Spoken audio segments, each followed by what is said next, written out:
Hello everyone and welcome back to the channel. In this video, I'm going to show you how to find your Monzo sort code and account number step by step, so you can easily share your banking details or set up payments. First, open the Monzo app on your phone and log in if you haven't already. Once you're on the home screen, tap on the account you want to check. This could be your personal, joint, or business account. Next, look for the option that says Account Details or Account and Sort Code and tap on it. Here, you'll see your sort code and account number clearly displayed. Monzo makes it easy to copy these numbers to your clipboard, so you don't have to type them out manually when sending to someone or setting up a direct deposit. If you need to share them, you can use the Share button inside the app, which lets you send the details securely via messaging or email.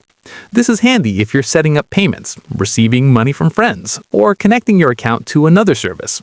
And that's it. Now you know exactly where to find your Monzo sort code and account number quickly and safely.